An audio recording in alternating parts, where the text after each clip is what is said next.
আজকে আমরা এসেছি মাতারা ফিউশনে। তো বহুদিন ধরে ফেসবুকে দেখছি, অনেক দিন ধরে আমার পার্সোনালি আমি কলকাতাতেই থাকি, নর্থ কলকাতায়। তো বহুদিন ধরেই আমার এখানে আসার ইচ্ছে, বাট হয়ে উঠছে না, কারণ অনেকটা ডিস্টেন্স শ্যামনগর। তা দেখি প্রতিদিন ইচ্ছে হয়, বিভিন্ন রকম শাড়ি দেখি যে গেলে কিনবো। তো যাই হোক, এর মধ্যে কি হচ্ছে, এরা আমারই রিলেটিভস, আমার যা তার মেয়ে, এবং এরা দিল্লিতে থাকে। তো ও যখনই কলকাতায় আসে প্রচণ্ড শাড়ি কেনে, শাড়ি ফ্রিক। তো আমি তখন বললাম যে ঠিক আছে চলো তাহলে এবার শ্যামনগরটা আমরা নতুন করে দেখি।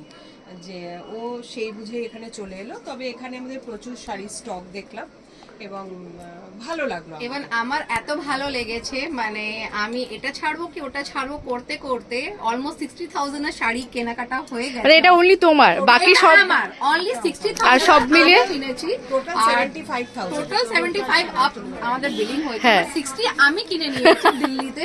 কি আমি একটা ছাড়বো কি কোনটা ধরবো এটা আমি বুঝতে পারছিলাম না। তো এইজন্য আমি এতগুলো সব কেনাকাটা আমাদের হয়ে গেছে। আর আমি নেক্সট টাইম আবার কি করে সেটাই বুঝতে এক্সট্রা পে করতে হবে ফ্লাইটে, কিন্তু আবার নেক্সট টাইম আমি আবার দিল্লি থেকে আসলে আমি এখানেই আসবো। মানে এক্সট্রা পে করতে রাজি, কিন্তু শাড়ি ছাড়া যাবে না, শাড়ি ছাড়া যাবে না। কিন্তু শাড়ি ছাড়বো না। আর নেক্সট টাইম আবার দিল্লি থেকে আসলাম এখানেই আসবো। কোয়ালিটি কালেকশন কেমন লাগলো বলো? ভালো লাগলো।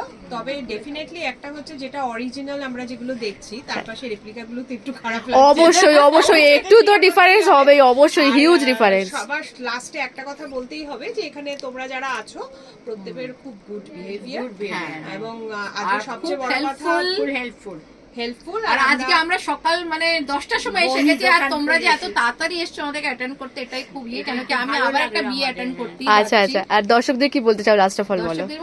ডেফিনেটলি তোমরা এখানে আসো, আর প্লিজ তোমরা সবকিছু পাবে এখানে। যদি আমি পেতে পারি তো সবাই পেতে পারে। আর আমার একটা শাড়ি খুব ভালো লেগেছিল, আমার শাড়ি দেখে 3টে শাড়ি বেরিয়ে গেছে। মানে তোমার শাড়ি সেম শাড়ি 3খানা বেরিয়ে গেছে, মানে নিয়েছো? সবাই নিয়েছে, ওটা দেখে আমি লুকিয়ে রাখতে চেয়েছিলাম। চলো আবার এসো, থ্যাংক ইউ সো মাচ। চলো, হ্যাঁ।